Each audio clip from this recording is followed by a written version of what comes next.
Yeah, it's about that time.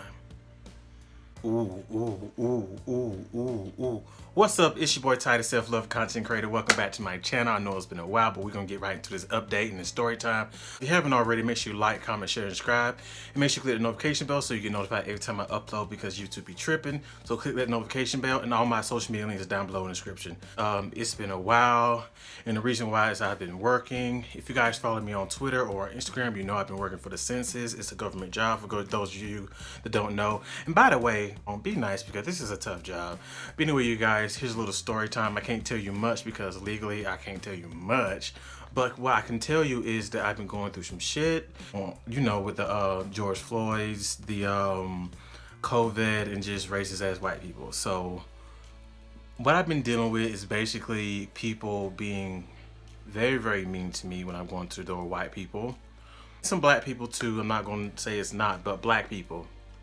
Before I get into the story time, let me get you, because I love my black people. I have to check you guys first.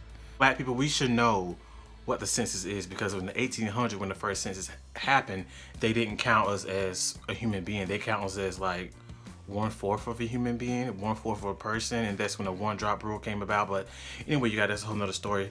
But yeah, black people, you should know what the census is. Come on now. Yeah, I've dealt with people slamming the doors in my face. I dealt with people saying things like, "Oh, how did you get this job?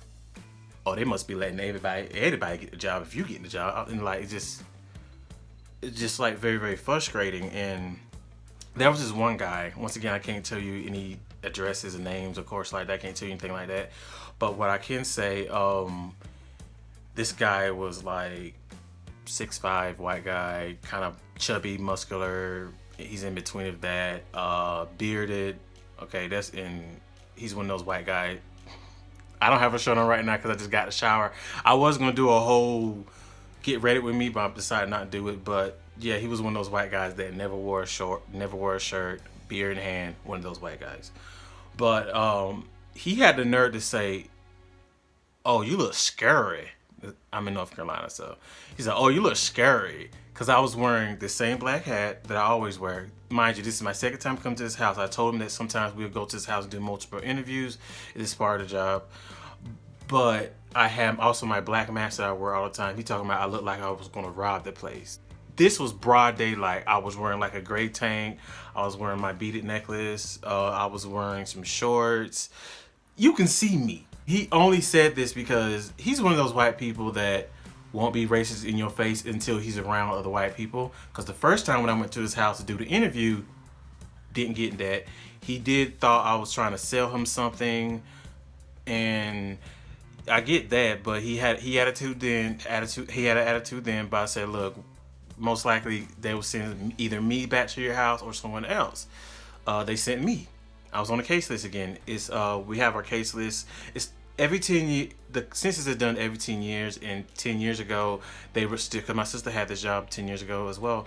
They were still doing pencil and paper, but now we have our smartphones. We have a work phone. It's not a personal phone. It's a work phone, and we have our own app, and that's how we do our cases. He came up with my case list again, so I had to unfortunately do his again. But the second time, he wanna try to be funny in front of his white people doing racist shit, talking about, look, I was about to rob the place.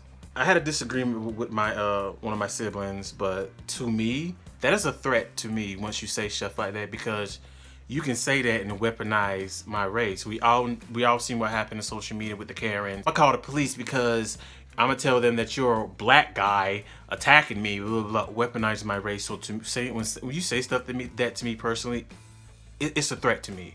So I basically told him, I'm just doing my job. That's how I did. I said, I'm just doing my job. Sir, you gonna do the interview or not? He declined, and I left. I told my supervisor that I would not go back to his house. I was like, look, this is my second time. Send someone that's not black. Send someone that's not black to do this job, because I'm not going back to this. I'm not going back to this race, because they usually have us do cases, whether it's they let us do the case or the case get denied. Sometimes we have to do. Sometimes some houses already be done because we have to do re-interviews. That's just a part of the job, or our system hasn't updated yet, so we might have to go to your house again. Once again, like I said in the beginning of the video, be nice to us. This is a job. Okay, it's done every 10 years. Get it done. We'll see you in 10 years. Well, I ain't doing this shit. God willing, I don't have to do this job again. And also, the basic stuff I dealt with dogs. Oh my god, so many dogs. I feel like I feel like I was a mailman. Like, you know, the stereotype of mailmen getting chased by dogs. Like, well, I didn't get chased. I didn't get a car. If I see a sign that say "Beware of dog," or I see the dogs, I don't care if they little pit bull puppies. I ain't getting out.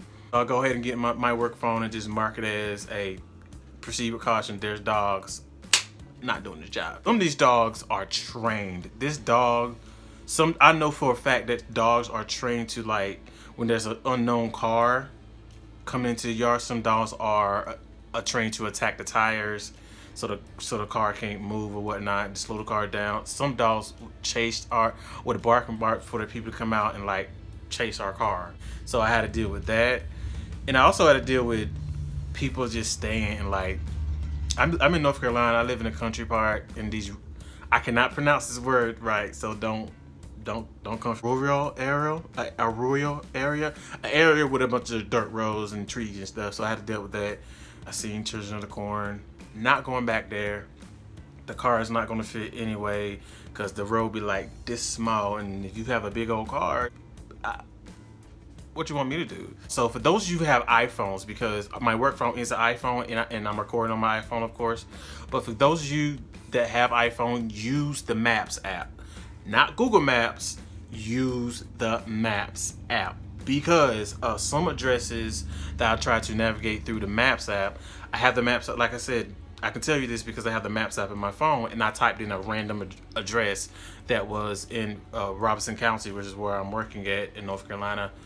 So I typed in just like a random address. Like I went to Google and just found like a random address and typed it in. Before I tried to navigate, it said, basically told me this house has a case of COVID. That's another reason why I did not go to certain neighborhoods, because if one house say that house has a case of COVID, I would not go. Because the thing about rural areas in the countryside, a lot of people in the neighborhoods, a lot of them are family. A lot of them are family. You hear me? That being said, that whole neighborhood can be affected because they're all visiting each other. This is one neighborhood I did. All of them had, well, if you know anything about North Carolina, a lot of people have a lot of Lumbee Indians. They have a lot of the same name, and some of them are not related, but this neighborhood, they were related. Oh, that's my grandma. Oh, that's my cousin. Everybody was related. So with one person household get cased with a case of COVID-19, I'm not going. So I was like, no, I'm not doing this neighborhood. Nah. Yeah, and this has been really, really hard on my mental health, which is the reason why I haven't been recording. I have several videos that I have either deleted out of my GoPro or deleted out of my iPhone that I was going to do to come back. I just wasn't in the right headspace. One thing about me is I can't fake the funk. Like, that's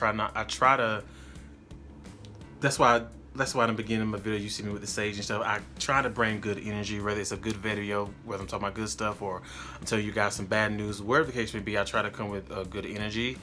So this has been really hard on my mental. Co-workers had it bad. They had it way rougher than me. They went to a neighborhood, they're black. This guy was like, so he said it in the group chat, he was like 6'2" or something like that. Big black guy. I'm not that tall, I'm only like 5'7", but he's a big black guy, worked for the census. He went to a neighborhood, that whole streets, just nothing but Confederate flags. And like, when he tried to do his job, a bunch of white people got around him, a bunch of rednecks got around him with their gun, and one guy took out their gun, talking about, what you doing in my neighborhood? I was like, look, y'all better, in the group chat, our supervisor is also in that group chat, so I was like, look, y'all better either one, tell us the address, or mark it in our case list as dangerous, because I won't go there. I'm a black man as well, I would not go there. I'm not. One thing about North Carolina, there's a lot of covert racism, and there's a lot of very open racism. Have you ever been to Asheville? I have not. That's not in my case. So let me say that's not on my case list. I never been. Asheville is not my case list. It's not. I never been to Asheville, but yeah, that's one place that's racist. A lot of racist stuff. Because I never. But once again, let me say it again. I don't want to get in trouble. I have not touched Asheville. It's not on my case. It was not on my case list. Guys, yeah, that's about it. And I know this video is very long-winded, but I definitely want to give you guys an update and give you guys a little story time. But honestly, I do not work for this job anymore. If you guys want to hear a story time about that, and maybe in that story time I can do a mukbang or something, just to bring a little flavor to my channel or whatnot. Just let me know if you guys want to see that. At least get this video up to 50 to 100 likes. That'll really help me out. And guys, I will be back with skincare unboxings and all of that. There was a couple of unboxings I did for Instagram, because a lot of companies, they usually sell through Instagram. They don't have any other platforms. So if you guys want to see my unboxings on Instagram and my hauls and stuff on Instagram, make sure you guys check out my links down below. All my social medias down below, and make sure you like, comment, share, subscribe, and click the notification bell so you get notified every time I upload a video. And like always, it's been a while since I've done this. Positive vibes coming your way. Peace.